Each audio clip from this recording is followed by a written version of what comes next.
Hello everyone and welcome to my channel. तो आज 21 सितंबर first shift में मेरा एग्ज़ाम था एसबीआई क्लर्क का। तो मैंने कितने अटेम्प्ट्स किए, किस किस सब्जेक्ट में कितने अटेम्प्ट्स किए, वो मैं इस वीडियो में बताऊंगी और किस तरह के क्वेश्चंस आए थे वो भी मैं आप लोगों से शेयर करने वाली हूँ। तो अभी मैं आई हूँ, 15-20 मिनट पहले घर पहुँची हूँ। खाना वाना खाकर सीधा मैंने कैमरा ऑन किया क्योंकि मैं फिर बाद में भूल जाऊँगी कि किस तरह के क्वेश्चन आए थे। वैसे तो प्रॉपर याद नहीं रहता ऐसे भी, फिर भी जितना मुझे याद रहेगा मैं आप लोगों से शेयर करूँगी। तो सबसे पहले स्टार्ट करते हैं एग्ज़ाम सेंटर जाने से, ज़्यादा नहीं लंबा खींचूँगी। सबसे पहले तो जब मैं वहाँ जा रही थी तभी सोच रही थी कि यार इस बार भी पानी तो नहीं ना भरा हुआ है, क्योंकि लास्ट मंथ ही गई थी तो आपने तो देखा ही था वीडियो में कि कितना ज़्यादा पानी भरा हुआ था।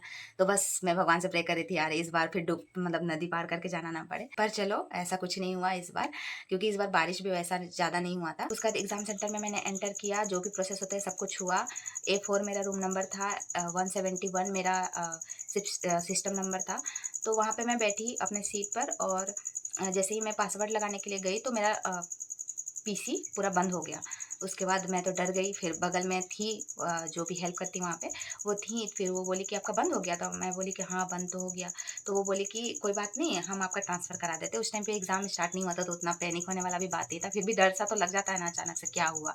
और मैं तो भगवान को उसी टाइम पे थैंक यू बोल रही थी कि यार ये बीच में नहीं हुआ, हुआ तो स्टार्टिंग में ही हो गया, क्योंकि एग्ज़ाम के बीच में होता तो फिर तो और ज़्यादा पैनिक कर जाती मैं। उसके बाद मुझे ट्रांसफ़र कर दिया गया सिस्टम नंबर 165 में। हाँ, हाँ, 165 ही था। यार मेरे पास एडमिट कार्ड भी मैं उधर ही रख कर आई हूँ, तो हाँ 165 ही होगा और जान के ही क्या करोगे।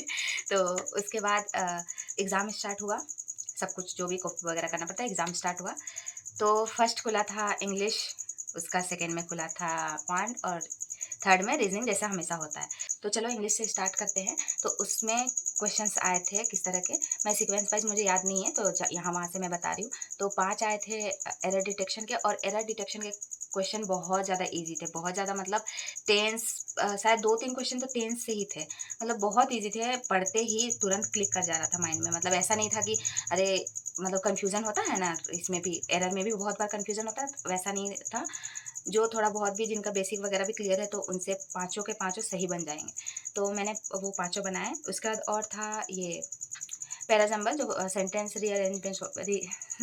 रीअरेंजमेंट जो होता है, वो भी बहुत अच्छा आया था मेरे हिसाब से, क्योंकि मुझे जो एक बनाने के बाद 5 क्वेश्चंस रहते हैं ना, वो मुझे टफ लगते हैं, और जो छोटे-छोटे रहते हैं, छोटे-छोटे अलग-अलग 5 क्वेश्चन रहते हैं, वो कंपैरेटिवली ईज़ी लगते हैं।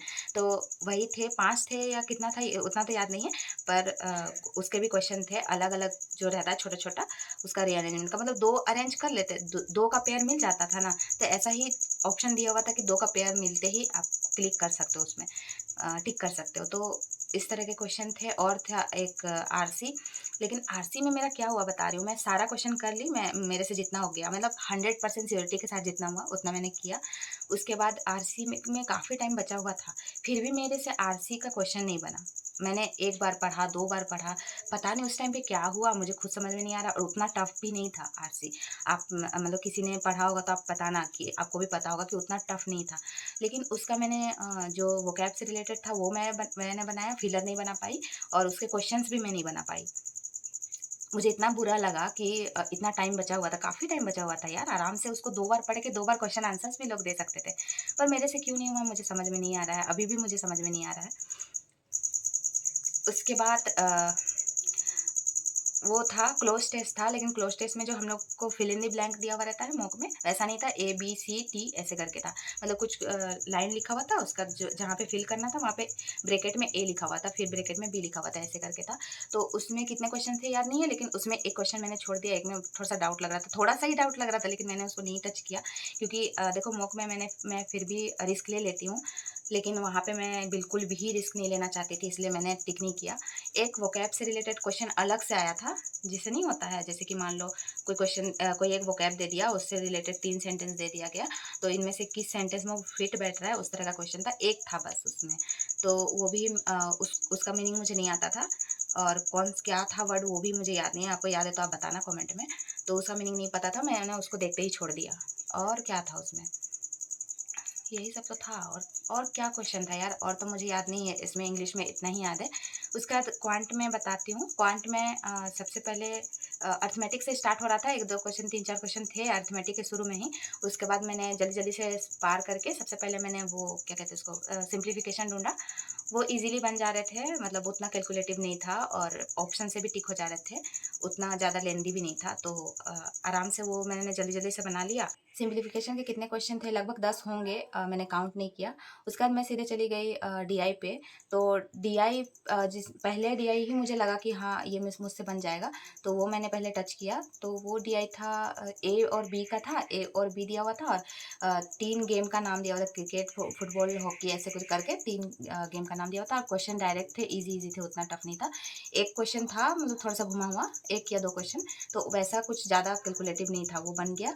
उसके बाद सेकंड डीआई पे मैं गई, वो किससे रिलेटेड था मुझे नहीं पता, A B C D E ऐसे था और कुछ-कुछ दिया हुआ था, तो उसका भी मैंने पाँचों क्वेश्चन बनाया। और अरिथमेटिक में मैंने शायद 2-3 क्वेश्चन बनाए, पता नहीं कितना क्वेश्चन बनाया मैंने उसमें अरिथमेटिक में। तो अरिथमेटिक भी इतना ईज़ी था कि अगर उसमें बहुत अच्छा प्रैक्टिस रहेगा, जिसका 1 मिनट से अंदर बन जाता है, 1 मिनट से पहले बन जाता है, तो अरिथमेटिक भी बहुत अच्छा आया था। ज़्यादा कैलकुलेटिव नहीं था, सीधे-सीधे क्वेश्चन मुझे तो ऐसे ही लगे, मैंने थोड़ा-थोड़ा ऊपर-ऊपर देखा, उसी में मैं जज कर रही हूँ, क्योंकि मैंने बनाया नहीं, मैंने 2 ही बनाया है। तो टोटल मैंने, अरे इंग्लिश में बताया कि नहीं मैंने अटेम्प्ट? इंग्लिश में मैंने टोटल 20 अटेम्प्ट किया और क्वांट में मैंने अटेम्प्ट किया 22। इसके बाद आ जाते हैं रीज़निंग में। तो घर से ही मैं सोच कर गई थी कि रीज़निंग में सबसे पहले मैं मिसलेनियस ही बनाऊँगी, उसके बाद ही पज़ल स्टार्ट करूँगी, क्योंकि हमेशा मैं पज़ल में फँस जाती हूँ, फिर मेरा सब चौपट हो जाता है। तो आज स्टार्ट करते ही सबसे पहले मिसलेनियस से ही स्टार्ट हुआ। किस्मत अच्छी थी, ढूँढना नहीं पड़ा। जैसे ही रीज़निंग सेक्शन ओपन हुआ, वैसे ही मिसलेनियस से ही स्टार्ट हुआ। सबसे पहले था, क्या था सबसे पहले? क्या था पता नहीं सबसे पहले, लेकिन मिसलेनियस ही था। तो 3 क्वेश्चन आए थे सिलोगिज़म से, 3 क्वेश्चन आए थे इनइक्वालिटी से और अल्फ़ा नहीं था, न्यूमेरिक सीरीज़ आया था, वो शायद 5 क्वेश्चन था उसमें और वो भी सिंपल-सिंपल सा था, सीधा-सीधा सा था, ज़्यादा घुमावदार नहीं था। तो वो सब कुछ बनाते गई, उसके बाद सीधा आ गया पज़ल। तो पज़ल मैंने 4 बनाए शायद। इधर के मिसलेनियस खत्म हुए, उसके बाद सीधा पज़ल ओपन हुआ।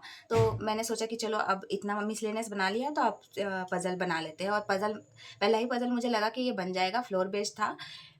1 से 8 से 1 तक का था, मतलब सीधा-सीधा था, ये ईस्ट वेस्ट वाला नहीं था। अगर वो ईस्ट वेस्ट वाला रहता तो वो मैं बाद में बनाती, तो ऐसे वाला जल्दी बन जाता, तो मैंने बना लिया उसको। उसको बनाया, उसको टिक किया, उसके बाद आया था, इसके बाद आया सिटिंग अरेंजमेंट, जिसमें 4 इनसाइड और 4 आउटसाइड देखने वाले थे। तो इसमें एक जगह मैं फँस गई थी, जो स्टेटमेंट था ए और ई के बीच में 1 है, 1 बैठेगा, तो उस जगह पे मैंने उसको गलती से पढ़ लिया कि ए और ई साथ में बैठे हैं और उसको मैंने अप्लाई कर दिया, फिर मेरे से बन ही नहीं रहा है, मैं अटक गई। उसका फिर दोबारा से मैंने पढ़ा, मैं सोच रही थी कि छोड़ दूँ, फिर अगर छोड़ती, मतलब लगा कि एक बार ट्राई कर लेना चाहिए। फिर दोबारा से मैंने पढ़ा तो लास्ट में देखा कि अरे ए और ई के बीच में तो एक इंसान बैठा हुआ है, फिर वो तुरंत से बन गया था मेरा। उसका फिर आया था एक स्टेक बेस्ड, वो उसमें भी 8 ही पर्सन थे, 8 ही थे उसमें भी, तो वो भी बन गया था। उसके बाद अनसर्टेन पीपल वाला आया, वो भी बन गया, लेकिन उसमें बस मैंने 3 ही क्वेश्चन टिक किए, 3 ही किए, 2 बचा हुआ था। तो बहुत बुरा लगा, 2 और टिक कर देते तो 30 अटेम्प्ट हो जाते मेरे। तो रीज़निंग में मैंने 28 अटेम्प्ट किए हैं। अब ये अटेम्प्ट अच्छा है या ख़राब है, ये तो मुझे नहीं पता। क्यों नहीं पता? क्योंकि लास्ट टाइम के अकॉर्डिंग इस टाइम पे हम लोग उसका कंपैरिज़न नहीं कर सकते हैं, उस टाइम के अकॉर्डिंग जज नहीं कर सकते हैं। तो अब इस बार का कट ऑफ कैसा रहेगा, क्या रहेगा, वो तो बाद में ही पता चलेगा। बाकी अगर एक्यूरेसी की बात करें तो रीजनिंग और क्वांट में मैंने 100% एक्यूरेसी रखा है। इतना कॉन्फिडेंस के साथ 100% इसलिए बोल रही हूँ क्योंकि मुझे लग रहा है यार, सच में जब मैं मॉक देती हूँ तो मुझे थोड़ा-थोड़ा फीलिंग आता है कि इसमें गलत हुआ होगा। पर चलो एग्ज़ाम में ऐसा फीलिंग नहीं आ रहा है रीजनिंग और क्वांट में।